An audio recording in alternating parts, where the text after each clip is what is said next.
Police are often met with all kinds of dangerous people, but what happens when instead they have to face 200 IQ suspects who know the law better than they do? When's the last time you smoked weed? I blew zero, so now you're trying to think I smoke weed. That's what's going on. You can't do that, man. You really can't do that. Absolutely I can. Is he allowed to do that? Here's how these corrupt detectives reacted when they were outsmarted by suspects, starting with Police Chief Michael Cecchini. On September 17, 2022, the chief of police decided to threaten the wrong kids. Cecchini had started harassing these kids for disturbing the peace, but Parker Whalen and Travis Crin were only playing around, and they were about to show the chief that they knew the law. Disturbing the peace. Both of them squealing their wheels at me. He's talking. Okay, Travis. They come here, they hit the cone, they're messing around here around this new monument. I'd had enough. What the chief did next was illegal, and Travis knew it. Get out of here! I didn't even do that. Yeah, you did. What'd I do? What'd I do? Go! That battery? Get out of here. It's disturbing the peace. You hit me because of disturbing the... Yeah, it's a crime. You need to go. You just committed battery. No. Yes. No, hit me with a flashlight. That's battery. Get out of here. How is that right? Crim told his friend to call the police, but Cecchini pulled out his badge and said he was a cop, trying to intimidate them. But that didn't work. They knew Cecchini was the one who committed battery, and they refused to leave until the police came. Cecchini claimed that his badge allowed him to assault anyone he wanted to, but the teens didn't buy his lies. Battery, right? Mm-hmm. Call the cops. Yep, that's right. You call the cops. You just committed battery, right?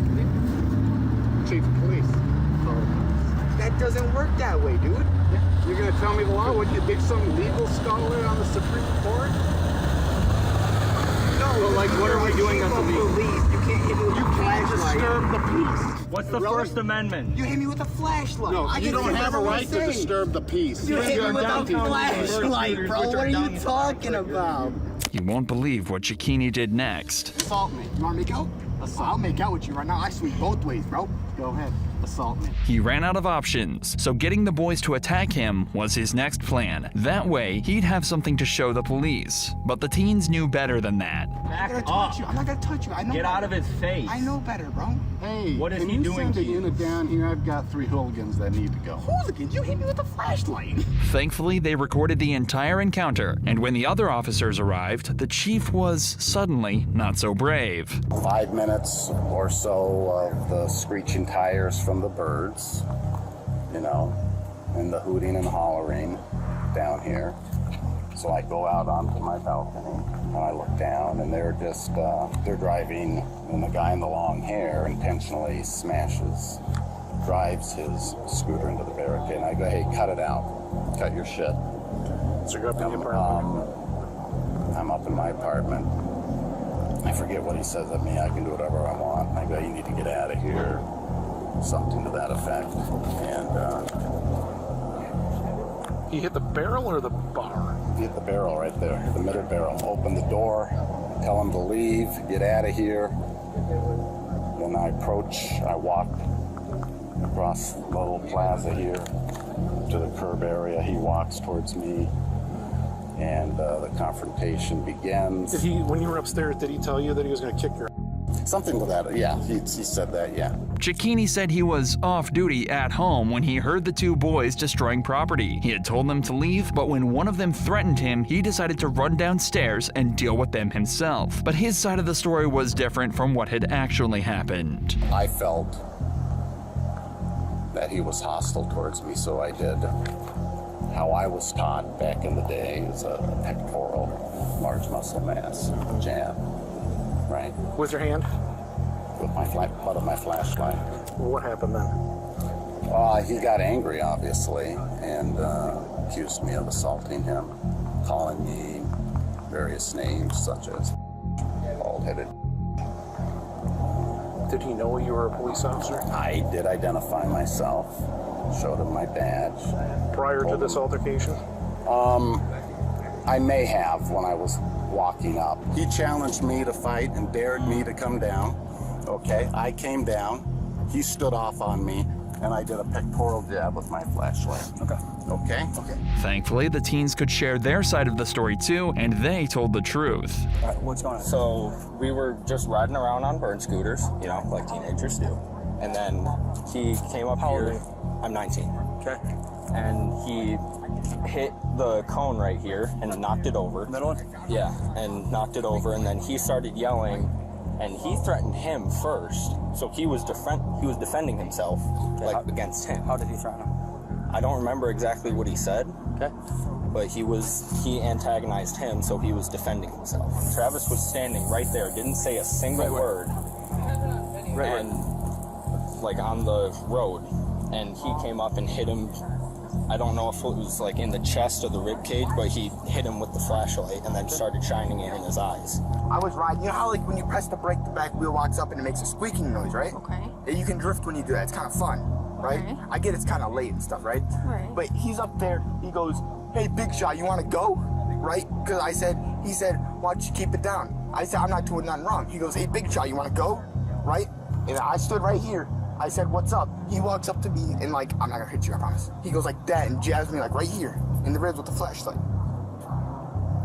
And then he said he felt threatened. My hands were at my sides. I don't know. I didn't swing at him. I didn't pick up. What did you do when he walked down? I just stood there. So he hits you in the stomach with the flashlight. Like then the what? rib cage, not the Okay. stomach, bro. Okay. Of course, Cecchini wanted the two guys to be charged for what happened. I'll cut a supplement. 2 charges right here. But instead, he was the one who ended up getting charges. Cecchini was charged with assault and battery and is no longer Bay City's public safety director or chief of police. This next officer was determined to charge his suspect for doing nothing wrong. You ready? Yep. Okay, you can relax. So I'm gonna read you Miranda, okay? Right now you have the right to remain silent. Anything you say can and will be used against you in a court of law. On August 28, 2022, Taven Galanakis was pulled over by police officer Nathan Winters for having his bright lights on. And even though Galanakis had a perfect excuse for it, the officer didn't care. Hi there. How you doing, sir? Good, how are you? Good. My name's Officer Winters with the Newton Police Department. The reason I pulled you over is because you have your bright lights on. Yeah, I have a headlight out, so I just keep my brights on. Okay, well that's not legal. Oh, it isn't? No. Yeah, I turn them when a car comes by, I turn them off, but like, Well, you didn't with me. oh, you weren't close enough though. You were like, you Wasn't were close a enough? while, yeah, you were a while back. Has to be within 500 feet. Oh, my bad. I'm sorry. And my you're not bad. supposed to have your brights on in the city limit. The officer started questioning procedure and asked for his license and registration, but some of his questions were a little bizarre. You got your license, registration, insurance with you? Yeah, I got you. Is this your car? Yeah, Okay. Where are you headed? back home. Where's home? Are you new to town or something? No, You don't have anything on you? No bombs, guns, drugs? no bombs or no drugs. Okay, let's go back here. The officer noticed Taven's movements in the car and the smell of alcohol on him, so he jumped to the conclusion that he had been drinking. Although Taven insisted that he was sober, Officer Winters didn't believe him, so the boy requested a breathalyzer test. How much have you had to drink tonight? None. What do you mean none? I had nothing to drink. Okay. Why would your eyes be watery and bloodshot? But Winters didn't want to give him the easy way out. I've had nothing to drink. Okay. So your movements in the car with you fumbling over the registration Yep. kind of say otherwise. All right. And so does the odor of alcohol coming from your person. Great. Let's do a test and We'll get to the test. I can't wait. The teen asked for the test again because he was sure of himself. He even made a video mocking the situation and the officer. So what happens if, nothing pops up? Do you get in trouble? No? Why would I get in trouble? Because you think I'm drinking, but I'm not drinking. Can I record it? Yeah, absolutely. What's your name? My name's Officer Winters. So Officer Winters thinks I'm drinking tonight. We're about to do a test, and he's gonna find out I had nothing to drink. He's gonna look stupid. Ain't that right? I've had nothing to drink. 0. And we're about to find out. Winters took Taven through a bunch of sobriety tests, all of them except for the breathalyzer. All right, so I'm gonna actually have you stand right here is fine for now. I'm gonna have you stand with your heels and toes together, with your arms down to your side. Okay. I'm gonna check your eyes. Cool. Okay, what I want you to do is follow my finger with your eyes and your eyes only and do not move your head, okay? Yep. Do you have any questions? Nope. All right, so I want you to put your left foot on the line, okay? Take your right foot, put it in front of your left foot with the heel of your right foot touching the toe of your left foot just like this, okay? Stay in this position until I tell you to begin, okay? Perfect. Galanakis asked for the test for the third and fourth time, but still nothing. Instead, the officer went on with another test. Come on, man, it's too easy. Let's do the breath now. 2 for 2. Give me a little blow. I will. Little zeros. I will here in a minute. Okay. All right. Couple more tests here, okay? I want you to stand with your heels and toes together with your arms down your side. When I say begin, I want you to estimate the passing of 30 seconds. Close your eyes and tilt your head back, okay? Estimate the pass in 30 seconds? Yes, sir. And another. I want you to stand just like you are, make a fist, rotate your hands facing me, and extend both index fingers. I Heels- would record it, but like my phone's at 1%. Okay, rotate your palms, just like that. I'm gonna give you a series of commands, okay? The command's gonna be either left or right, okay? Whichever hand I say, I want you to bring that hand up, touch the tip of your nose with the tip of your finger, and bring your hand immediately back down, okay? He asked for the test one last time. Let's blow real quick. Stop doing all these damn tests, let's blow. Let's get to business. And finally, 1 hour into the stop, Winters got the breathalyzer device, but the results were not what he had expected. You ready? Yep. Okay, you can relax. So I'm gonna read you Miranda, okay? The device showed 0.0, yet he started reading Tavon his Miranda rights before arresting him. Right now you have the right to remain silent. Anything you say can and will be used against you in a court of law. You have the right to an attorney. If you cannot afford one, one will be appointed to you before any question, okay? Yes, sir. Officer Winters didn't show him the results and tried accusing him of smoking weed too, but Tavon caught on immediately. When's the last time we smoked weed? I do not remember that. Tonight? Oh, Okay, well I would. No I weed tonight, think it's right? tonight. I've had no weed tonight. Jasper 6:30 down on PBT. What? Why do you think it's tonight? Why do you think I smoke? I blew zeros, so now you're trying to think I smoke weed. That's what's going on. You can't do that, man. You really can't do Absolutely, I can. that. Is he allowed to do that? Yes, he is. So I blow zeros and you smoke drugs, man. That's what we on? I blow zeros, so you think I'm on drugs.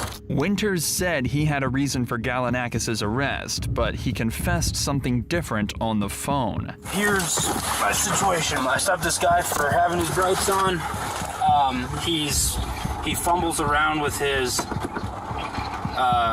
registration 3, 4, 5 times. He bombed sobriety. I asked him. I said, I read him Miranda. PBT 000. So he says he'll do an evaluation, but he's kind of a smart ass. Would you want to talk to him, or?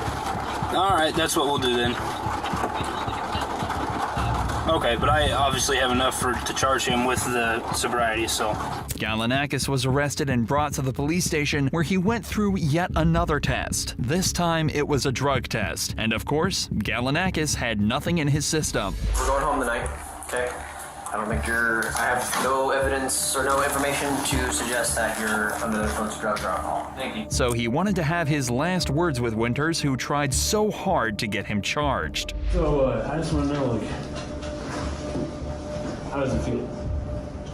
How does it feel for what? Remember I told you when you first pulled me over? You're like, you're impaired. You're on drugs. You drink alcohol. Turns out I'm not on any of that. Okay. Really dumb decision by you today. I'm really disappointed in how you can't bite your drug I test. based my decision on your field sobriety tests. Was it really failed though? It was pouring outside. It was terrible cement. And Tavon sure had the last laugh. But these 4 officers are even worse. And your badge number, please?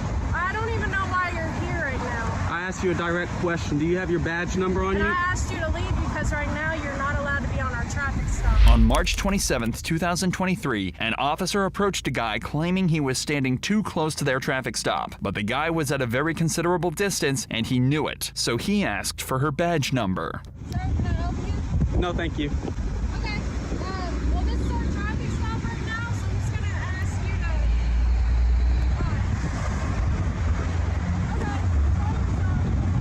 Thank you. You just asked me to leave. Do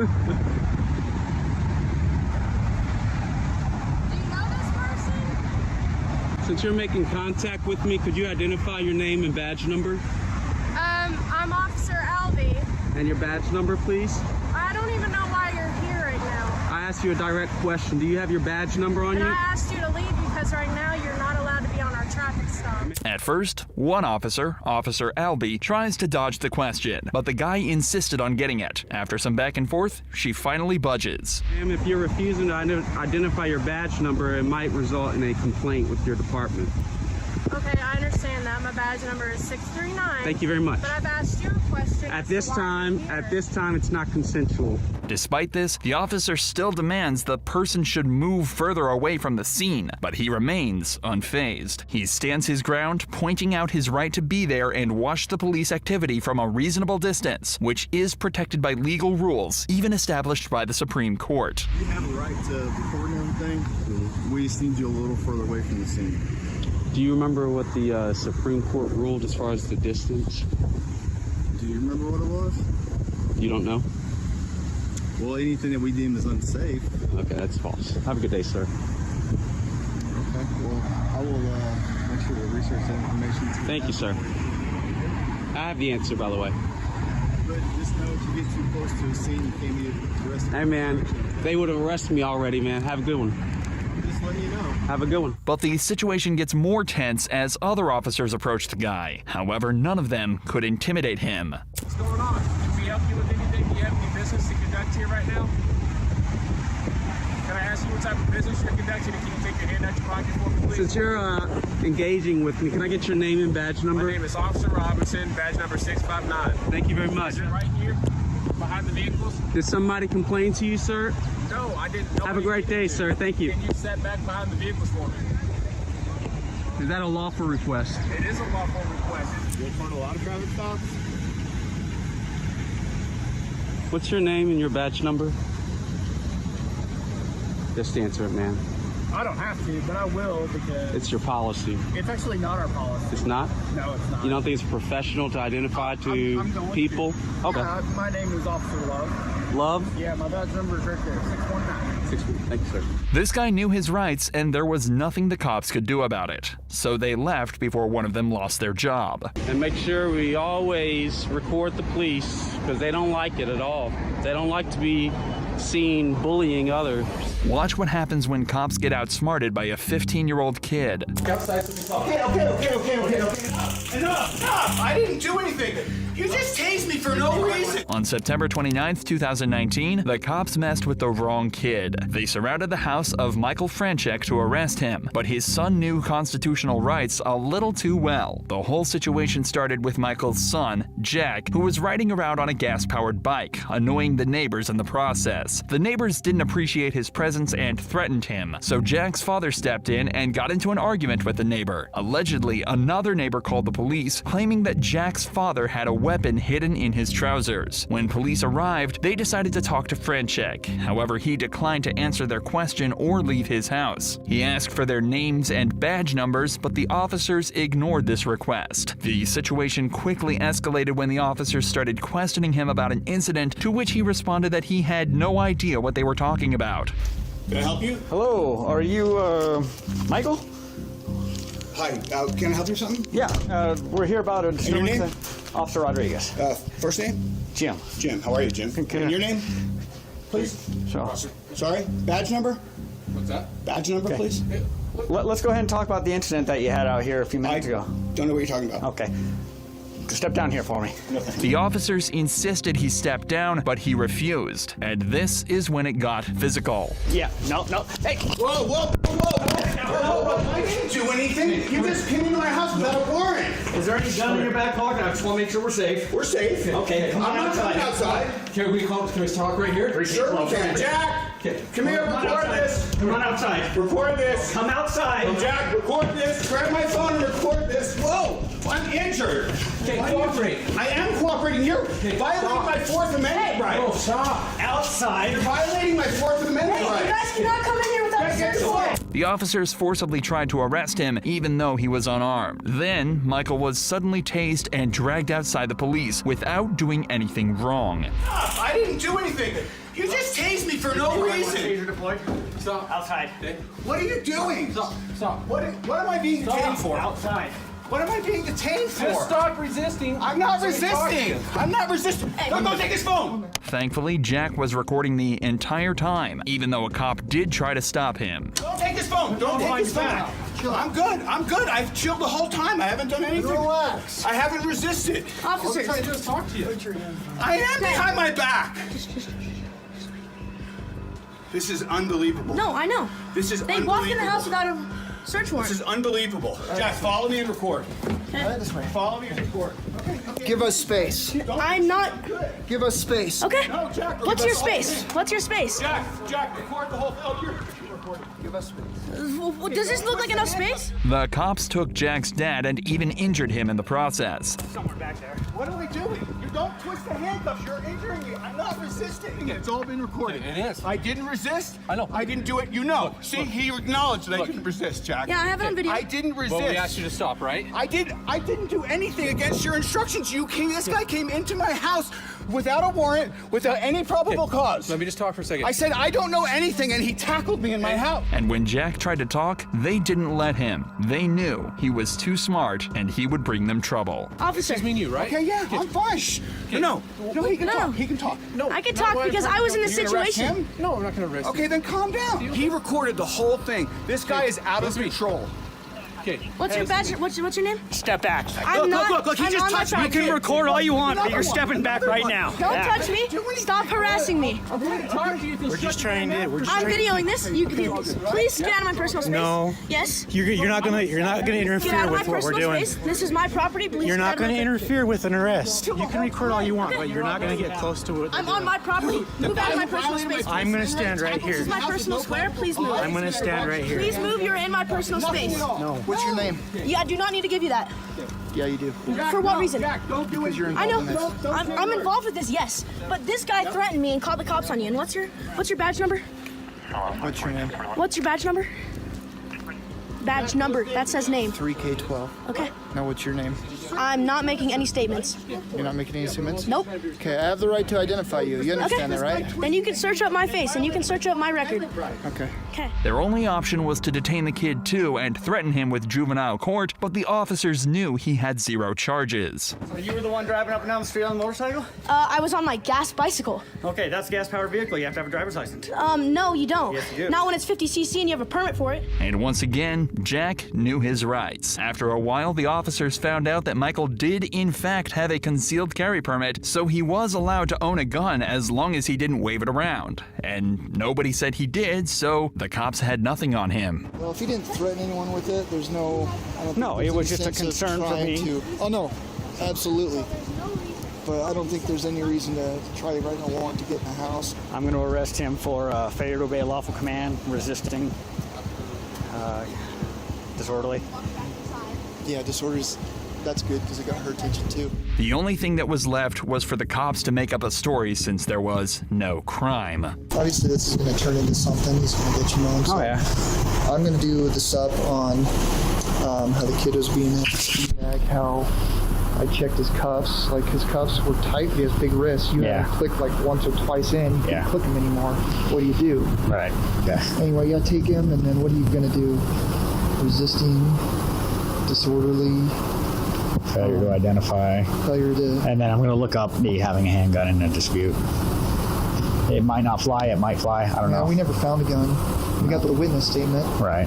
But you look that up if you want. That's be my guess. Yeah, I'll look it up. But they didn't get away with it. Officer Rodriguez was charged with 5 violations, which included using a taser on Michael. Officer Thor was found guilty of 3 violations as well. Both of them were fired from their positions, and Michael filed a lawsuit seeking over $1 million in compensation. This is what happens when anyone is allowed to become a cop. The killer claims to have an IQ of over 150. If I'm chipping away at that timeline, it can be exculpatory for you, meaning that it excludes you as a suspect. I know, my vernacular is very good, so you don't have to explain your words to me. Little does he know, he's about to show exactly what you shouldn't do in a police interrogation. I wasn't in the car when I went to the Starbucks. Did you lie to me? I didn't get you on that one? I feel like I got you on that. On the 17th of February 2019, David Wright and his friend Christopher headed to a drug deal on a street corner at 3:40 a.m. Except this was no ordinary drug deal. It was actually a setup for a robbery on both sides. David demanded his buyers hand over their belongings, to which they responded by pepper spraying Chris and running. Seconds later, David drew a revolver from his waist and fired a single shot into Raul Quadros' chest, killing him instantly. David and Chris fled the scene and buried the revolver in a field, and went about their nights confident there was no way they could be caught. But unfortunately, they were almost immediately identified through multiple cameras around the area everything went down in. David was brought in 2 days later, but still believed the cops would never find him guilty, and that his extraordinary intellect would carry him through the case. How wrong he was. So, like I said, I mean, it's already been in the media. 4 people have been arrested. It's not like we don't know what happened to some extent, you know, but there's always more that we don't know from every single party, right? Everybody has a little piece of the puzzle. We don't necessarily get the truth from everybody. So I would like to hear from you what happened. Well, I have no clue. I'm just now hearing about this. So, I mean, the whole, I don't know what you're talking about, is kind of out the door at this point. I got several people who have already identified you. You're identified on video. So it's not a question of that you were there. It's more a question of what led up to this, because I don't think this is what was actually supposed to happen, right? So you're just going to play that you have no idea what happened because you weren't there. I was not, no. Not only was David identified by multiple people through CCTV footage, but he also had no alibi, and Facebook messages were recovered discussing details of the alleged drug deal. David was there at the time of the murder. The detective is just trying to uncover the details of exactly what happened and why. But David is having none of it and has a plan to outplay the detectives. It's not helpful to you, really, to just be quiet and not say anything. Because what I have are people who are looking out for themselves because they don't want to catch charge. So they're going to dime you off. They're not looking out for you. So you believe somebody that's going to tell you that somebody else did something to save their own ass? Well, with all the additional evidence, yes. I've been out of jail for all of a week and a half. I've spent almost every minute of it with my girlfriend. As for, did I plan to kill anybody? Did I kill anybody? No, I didn't. So when I look at the GPS on your phone, it's not going to tell me that, it's going to tell me that you were with your girlfriend the whole time, that you never were over at Jack in the Box. It should. And the only reason you might tell me that is because maybe you didn't take your phone. Or maybe somebody else had my phone. It's been known to happen. Quite often, actually. My phone has been, I left it in one person's car, and it took me a day and a half to get it back. When was that? That was earlier in the week, and then I let somebody use my phone. They were supposed to just go to 7-Eleven to go meet somebody that was selling something to an offer up. Mm-hmm. And they had apparently 7 or 8 things that they had to do between then and when they got back to the house. So what day was that? I don't remember. And who was that? That was a guy that goes by Memphis. It's a nickname. I think his first name's Joe. Black guy. David's only current alibi and defense is that maybe somebody else had his phone and was at the drug deal instead. He also backs up his story by saying he doesn't remember exactly which day everything occurred on, something that can't directly be proven or disproven. However, for this to be true, that person with his phone would also have to dress exactly the same as David, have access to his Facebook account, and according to his own description of the perp, change the color of his skin. It's not looking too likely. You know why you're here and what's going on. I mean, at this point, you're literally the last person we've talked to. And the only person that has an allegiance to you is Chris. I mean, obviously, people are not going to be shy about telling us who was there and who did what. And plus, we have video. There's video at the Chevron. There's video at the Shell. You know that we have all your co-suspects under arrest. All I want from you is a reason. I understand what happened. I just need to know why. The only person I know you have under arrest is Chris. Okay. We have Cody under arrest, and we have Tannehill, what's his name, Ray? Ray. He's in custody as well. We have his car, the car that was used, the car that was at Chevron in our impound. They are all under arrest. Chris is under arrest because we viewed messages on the phones that organized picking you up. Those same messages from you to Cody. We have them on their phone. We've already viewed them. We have the Facebook communications between Chris and Brianna setting up the deal that happened where you guys showed up at the Chevron and walked down. This is how this plays out. Your girlfriend's going to be dumb enough to provide you an alibi on a murder charge. And then she's going to get roped up in a murder as an accessory. If you care about that person, you have just set her up for failure.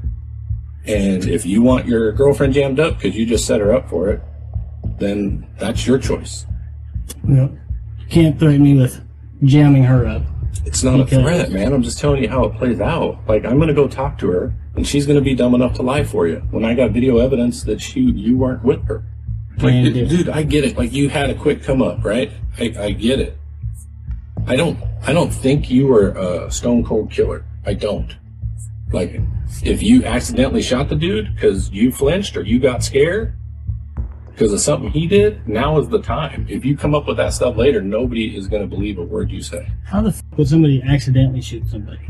Because if your finger's on the trigger, it's called a sympathetic reflex. It happens to police officers all the time. I think that's a term that's been come up with just to cover their asses for shooting people. Well, you can try to make it about that. I'm talking about you. I wouldn't know. Never shot anybody. There is a lot of merit for staying silent in an interrogation like this. In fact, in most cases, it's usually the best course of action, coupled with asking for a lawyer as soon as possible.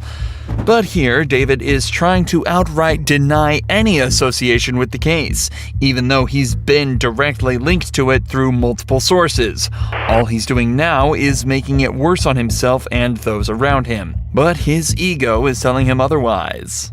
Where do I go from here? And you're the police officer, reverse roles. You're the cop. You're sitting over here trying to figure out if this dude has any remorse for what he did or if he's just worried about getting in trouble. How would you proceed?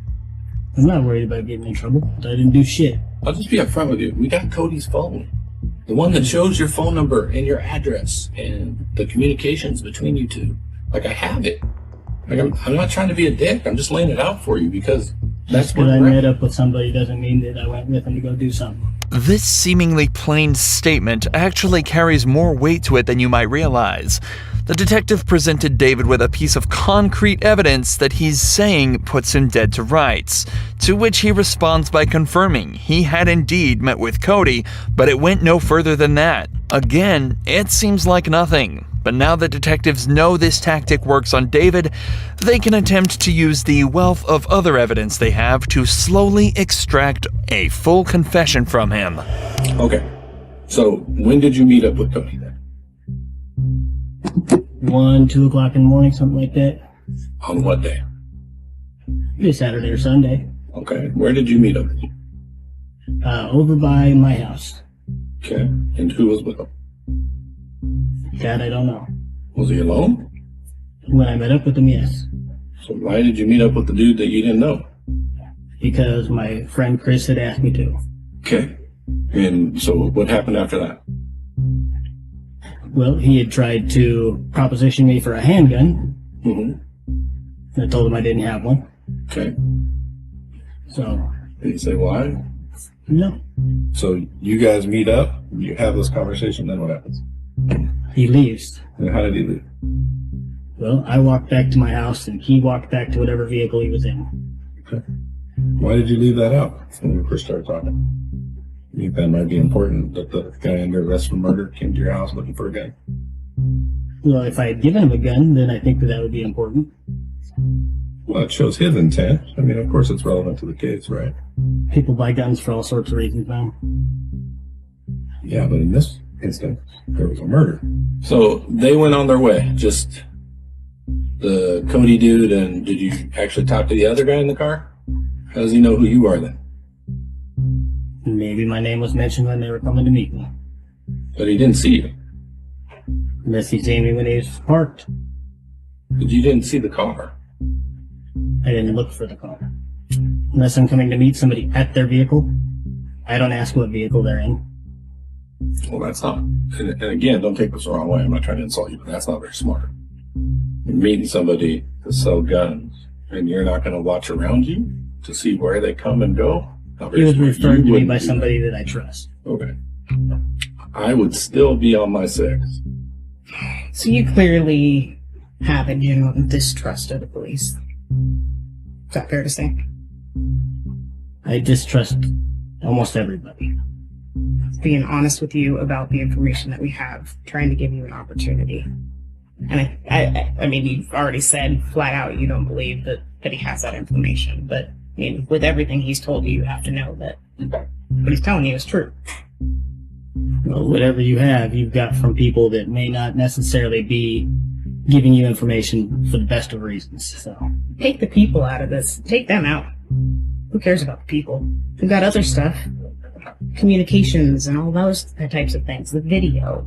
So it's not just that people are telling us this. We're not relying 100% on people. If we did that, we'd be stupid, right? I like to think I'm not that dumb. You take a totality of everything that we have. We know you're involved. And for you to sit here and just say that you don't have anything to do with it doesn't make any sense. I think that you guys have me confused with somebody else. This interview has now been going on for over 40 minutes, and almost no progress has been made. Forcing him into a corner with evidence doesn't seem to be working, and neither does running through the events of the night, or even explaining why what he's doing is a bad idea for him. So instead, the detectives almost completely switch up and begin to threaten him with the consequences of his actions on his own friends. Dude, you're not this guy. You know you're not this guy. If you were, this conversation would be different. Yeah, I'm obviously not this guy. I meant that the I'm not. dick that is letting everybody else go down for him. I meant that type of guy. That's not you. You have a reputation as being a stand-up dude. I think that whatever those guys did, that leads to you believing that they were accomplices and accessories and everything like that, Yeah. would be their own fault if they fucking hang for it. Really? Even though, hypothetically, you're the person who pulled the trigger? So even though somebody else pulls the trigger, you're good with those guys going down. Your homie Chris, you're good with him going down. And I get it, you don't have any allegiance to these other two dudes. I understand that. But you're good with Chris going down. Getting 20 years off of what you did. You're good with that? If you guys have him orchestrating and setting up something like that, then that's an awful. It's his own fault that you shot somebody. It's his own fault that you didn't do things the right way. That's his fault. I ain't shoot nobody. He should put himself around better people. Okay. You know he's going to read this, right? I mean, he's going to have disclosure. It's fine. I'd much rather not see my friend get in trouble, but if by you saying that you guys want me to tell you that I did something that I didn't do. Fair enough. I don't want you to tell me that you did something you didn't do. That's not what I want. I want you to admit to what you did do. Because it's not even a question that you did it. If it wasn't a question, you wouldn't be sitting here trying to get me to admit to something I didn't do. I would, because it's the right thing to do. You may not trust the police, but I don't want to jam up all these other dudes on a murder one charge for something you did. Because it's not right in my mind that other people go down for something that serious off of what somebody else did. So I do care about that. That's why I'm talking to you. Well, you're talking to the wrong guy. You don't care about those dudes? I'm not saying I don't care about them. I'm saying that you're talking to the wrong guy because I didn't do shit. That's and I think that that's not what innocent people say. Innocent people that actually give a Yeah, no. You know how many people I've had in that chair, man? Thousands. I don't. You don't give a f. That's you. Like, enjoy your time. I don't care. Then I don't have any hard feelings for you. I'm just gonna move on to my next case. I just want you to know this isn't about you. This isn't personal. Like, you can say you don't care, but I actually think you do. I think you're being. So, with that said, so you agree that there's nothing more to say, right? If you don't want to talk to me, there isn't. Well, I don't want to talk to somebody that's gonna keep on calling me a liar. I have yet to call you a liar. You've made the implication that I'm lying to you. Because you are. But there's a difference between calling someone a liar and then pointing out inaccuracies in their story. There's a big difference. One is disrespectful. The other is not. Have I been disrespectful to you? Have I been disrespectful to you? Have I insulted you or come at you hard or done anything other than You called me a liar. Yes, you did. You were lying. I'm not lying. Do you not freely admit that you lied to me in this interview? Where did I lie to you? About meeting up with Cody, about being home, not going out at all, and then now you periodically are going out. Would you not concede that both of those things were lies? I don't go farther than a couple blocks from my house on foot to meet somebody very quickly and come back. Okay. That's not So, what you told me. that's So you pretty don't much leave being your home. house? I don't leave my house. I was home all weekend with my girlfriend. It's on tape, man. There ain't no secret. Like, Dude, I've got to walk my dog. Of course I leave the house periodic. okay. But as for did I go anywhere? So you were never at Casino in Evergreen, anywhere near there within 3 or 4 blocks Saturday night. I just want to make sure that we have this down. Let's see. Sunday. How far is the Starbucks on Evergreen? Which Starbucks? The one on 75th. Yeah, no, Too I'm not far. talking about that. Okay, yeah. Then no, I wasn't. Okay. So you're at the Starbucks on 75th? Earlier in the evening, yeah. Like 8 or 9 o'clock, something like that. Well, that's not home. Did you lie to me? Can No. I don't even get a smile out of that one? I didn't get you on that one?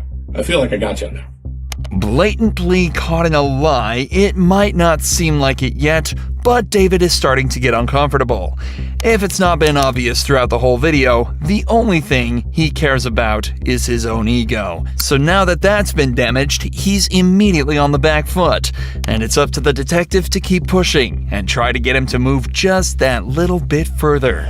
Were you with someone? Yeah. Who? Another woman. Who was that? I'm not gonna tell you that because she'd be very upset. Yeah, but it's a homicide. They can help prove that you weren't involved. How? Because if you're with her, right, that gets my timeline tighter. So you're with her from 8 to when? Not very long. So you don't Half hour at most. So you don't want to tell me who that is? I really don't. Okay. Were you in a car? You're on foot? I rode my bicycle. To 75th? Then how'd you get home? I got a ride from her with my bicycle in the back of her SUV. So there was a car. Did I get you there? I feel like I got you there too. Yeah, Saturday I appreciate it. night, I'm just Sunday looking for morning. honesty, man. I mean, at this point, I feel comfortable that you have lied to me several times. I'm looking for honesty so that I can rule you out. If you asked where I was Saturday night, Sunday morning. I did. Yeah. So, Sunday morning, late Saturday night, Yeah. doesn't cover 8 or 9 o'clock in the evening. Oh, okay. So then let's rewind. So Saturday morning to 8 o'clock, where were you? Most of the time, at home. Can you just lay it out for me? Why do I gotta pull it out of you? I'm asking where you were, man, so I can rule you out. For the first time in an hour he's been sat in the interrogation room, David moves his hand from his lap and adjusts his cap. His hands have also been moving around very slightly and he's been stuttering over his words. His ego has been properly bruised, and he's starting to get very uncomfortable. If provoked, narcissists such as David are likely to suddenly snap in an instinctive effort to prove that they are smart and in control, but often give up all the information the cops need to catch them dead to rights. So the detective keeps up his no-nonsense direct questions to try and get him to crack. The only places that I go, usually, I go to 7-Eleven. Okay. The little Asian market if, we need tubes and tobacco for rolling cigarettes, but that's not very often. Okay. Walgreens. Yeah. But Saturday, did you go to those places? I don't need to know where you generally go. I need to know where you went Saturday. I probably went to 7-Eleven at some point. Any idea what time? I go when I need something or want something. I understand, but that's why I'm asking. Any time? Do you remember wanting or needing something on Saturday? No, I don't, because I don't feel like I need to track every one of my movements and shit like that, because I don't need to have a Loctite schedule of what I'm doing and where I'm going. As long as I'm at DOC on Thursdays between 1 and 3, and I make my appointments with Ideal Options, then it doesn't seem like a big deal to me where I go. Okay, unless you're being charged with murder, and it kind of is a big deal, right? Yeah, but if I don't pay attention to and keep track of these things, how the fuck am I going to tell you where I was without lying to you then? Because I don't know exactly when I was there. Well, you could at least try. Yeah, I would try. If it can rule you out as a suspect in a homicide, I would try. Yeah, well, where I was Saturday during the day has no bearing on where I was Saturday night, Sunday morning. It does. Absolutely it does. Because I can show you wearing different clothes. Or I can show you wearing the same clothes. Right? That's pretty important. Do you agree? I can show that you were with somebody else and not with these people. People change their clothes. People meet other people. Oh, no question. But if I'm chipping away at that timeline, right, it can be exculpatory for you, meaning that it excludes you as a suspect. I know, my vernacular is very good. Sweet. So, you don't have to explain your words to me. But dude, you can act like you're upset about that. You're not. So let's move past it. The fact that you're talking to me like I'm a child. You're not. I'm not talking to you like a child. Upsetting. How did I talk to you like a child? Tell me when. You have to explain a word that you're using to me. Most people don't know what that word means. I apologize. Most people are fucking idiots. Okay, you can pretend you're getting upset about it, but you're really not. No, what I'm getting upset about is you call me a liar. Because you lied. You lied. And I don't actually think I called you a liar. I did say you lied, but I don't think I actually called you a liar. So I'll call it to you now so we can just move past it. You are a liar. You have lied. Do you want to tell me what happened or not? Couldn't tell you because I don't know. Fair enough. We'll end up close the tape out for you right now. Should have done that a long time ago when I said the conversation was over. Okay. Whatever you say, partner. And so it seemed the conversation truly was over, as from then on, David refused to even say another word, choosing not to exercise his perfect vernacular anymore. And predictably, he didn't last long in court. Given that he made no attempt to defend himself or cooperate with detectives, he was faced with the maximum possible sentence. David was also already a convicted felon with charges of arson, burglary, vehicle theft, and 35 other misdemeanors dating all the way back to 1999. So, in October of 2020, 33-year-old David Wright was sentenced to 40 years in prison without the possibility of parole. I know if y'all had proof of me robbing somebody, we wouldn't even be talking. Y'all would have cuffed me, I would be charged with it. That's what I know, bro. In January of 2020, DaBaby, aka Jonathan Kirk, was supposed to be playing a show at a nightclub in Miami.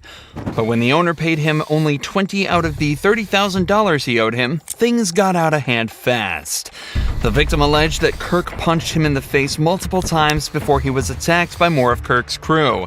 He was beaten up and knocked to the ground before being robbed for his phone, his credit card, and $80 cash. The only footage of the event was this piece of obscured CCTV footage. Kirk fled the scene in a black SUV before returning to the hotel a few hours later, only to be met by both of the victims and a team of police waiting to arrest him. He was escorted to the police station and told he was only there as part of an investigation. We just gotta do our investigation and that's it. But as it would turn out, the investigation wouldn't be that simple. And unfortunately for the cops, Kirk spent his hour in the interrogation room displaying exactly what to do in this situation and making the cops' lives as difficult as he possibly could. What's your full name?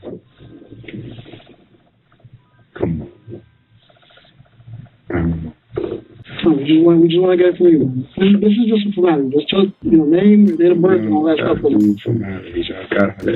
Immediately, it's obvious that this isn't going to be an easy one for the detectives. Kirk starts off by refusing to answer any of the officers' questions, even just regarding his own name. He's already been read his Miranda rights, informing him that he has the right to remain silent, so it seems as though he's choosing to do just that.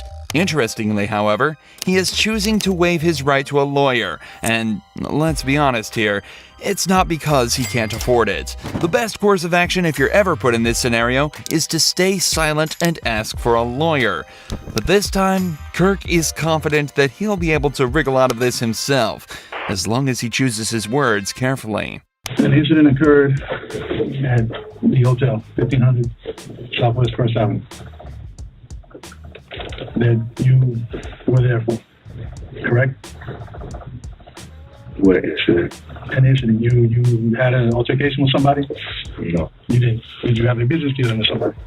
No. You didn't? No. So somebody didn't bring you $20,000 in front of the hotel in your SUV? No. somebody had somebody bring $20,000 that wasn't theirs and lied to them and told them that it was for an event of theirs on the 31st. And lied to them. That person, once he realized they were doing bad business, said nah and left for his $20,000. Okay, so you didn't count. And got my contact information to do business the right way. That's what happened. Around what time was this, sir? I don't know. Whatever time they told us.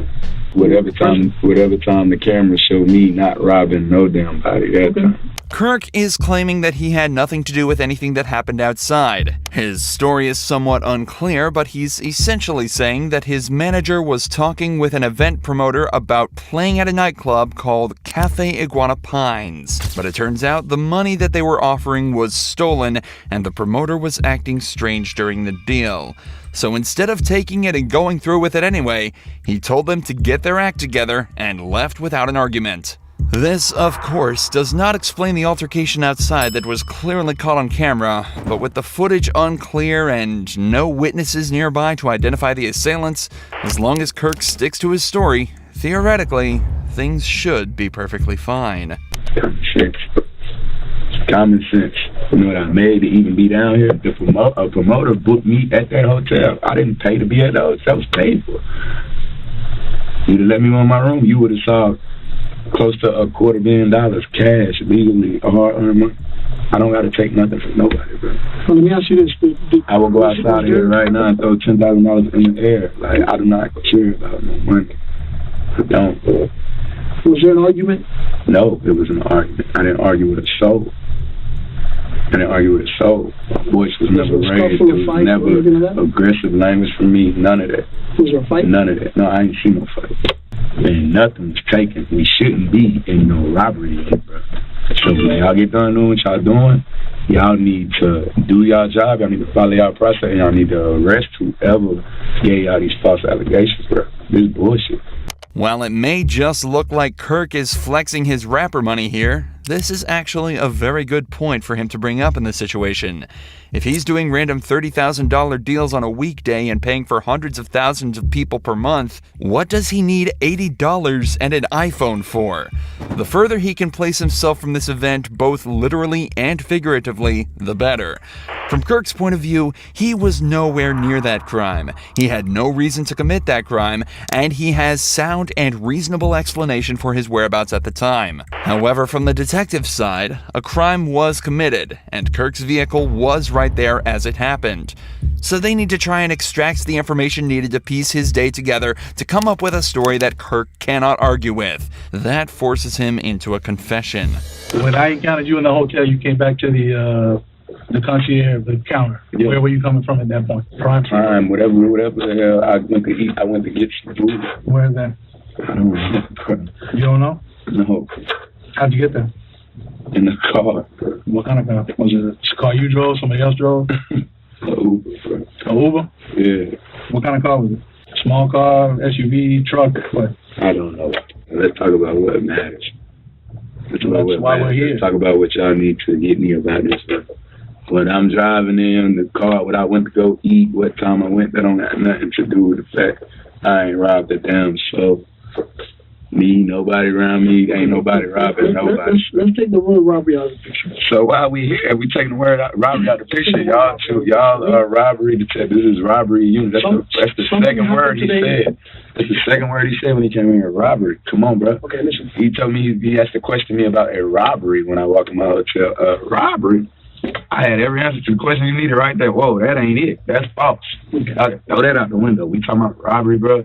It's nothing for me to talk about. I didn't rob. So do you think that we just woke up this morning and decided to just... I think y'all got a phone call from somebody that's already a liar. I know they're a liar. Got a phone call from somebody that's a liar and y'all bought it.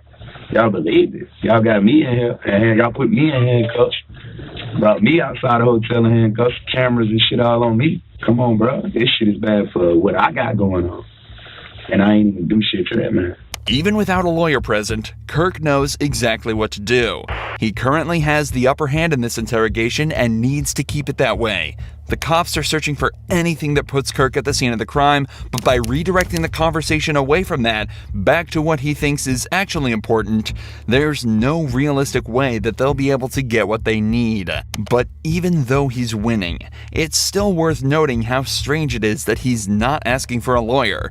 Kirk obviously knows exactly what to do in an interrogation and has clearly spent time learning what to do. If that's true, he should also know that there's next to no scenarios where lawyering up will harm his case. But whether it's an ego thing or just a lapse in his thinking, Kirk is definitely still winning this interrogation. But he's about to start absolutely dominating. We talking about criminals. When I do business, it's legally binding. It's legally binding. Everything I do, you have to sign a contract. You got to sign a contract. Okay, it's a contract right now. The whole incident happened and nothing went wrong. Nothing happened. There was no. Not to my knowledge. There was no fight. There was no scuffle. There was no. I ain't fighting nobody. But y'all know it's too much. Y'all know too many lies. You get what I'm saying? That's why y'all got to move backwards like that, bro. Like you're saying that they're lies, but you don't know what we have or don't have. Okay. I know if y'all had proof of me robbing somebody, we wouldn't even be talking. Y'all would have cuffed me. I would be charged with it. That's what I know, bro. That's what I know. Now, while this isn't necessarily true in every case, it is absolutely true here. If you're in an interrogation room and the cops are trying to find out details of the case and accusing you of a crime instead of charging you immediately, it very likely means that they're missing the details needed to charge you. In the vast majority of cases, an interrogation is only done to extract a confession when they don't have enough evidence to easily convict you otherwise. There are a few other niche scenarios, such as trying to figure out why you committed a crime, but it's often very easy to distinguish why exactly you're there based on what you know about the event and what questions they're asking. If the cops know that you're guilty and have irrefutable evidence, cooperation has a lot of merit. But if they can't prove you did what they say you did, stay silent and ask for a lawyer, especially if you're innocent. I ain't no fool. Your side of the story. My side of the story, I ain't done that. I don't have a side of the story because I ain't done nothing to nobody. Bro. So that's what I was and before something could be done to me, happened, right? And before something could be done to me, I realized I was dealing with bad business, and I removed myself from it. What? Why you say it was bad business? I already told y'all that. You want to rewind this? You want to rewind it, bro? I already told y'all, bro. My story not gonna come out different no matter how many times I say it, bro. It's not, bro. It's right here. So you press stop and rewind and play, you're going to hear. That's why I said it was bad business, bro. Come on, bro. There's nothing blowing my phone up all day, all night. He needed my help for his event. He already was in deep water because he's already doing, and I see why, he's already doing bad business. You see what I'm saying? He has an event that wasn't going to go as planned. He needed me to make up for that. He needed me to cover his ass, so he brought in another person, lied to him, swindled him. He thinking he coming to book me for a whole different event, and they tricking him, got him paying me to come do a walk through the night. Come on, bro. These niggas full of shit. And matter of fact, check them cameras. Y'all got crime scene investigation unit out there, check the cameras. See him meet up with somebody else in the lobby. Ask him, hey, who's that? Ask him. Follow up on what I'm telling y'all. That's what we're trying to do. At the end of the day, I would expect people to act on common sense anyway. The cops have realized that they're definitely not getting anything out of him for now. He's told his side of the story and made it clear that it won't be changing, no matter what they say. So, as is the protocol here, the detectives decide to leave the room and spend some time outside trying to come up with their next move. This is also often done as it gives the suspect time alone in the room to sit and build up anxiety. In many cases, it can actually be the difference between breaking through a suspect or not. But in this case, Kirk literally just shut his eyes and went to sleep. This dude really does not care.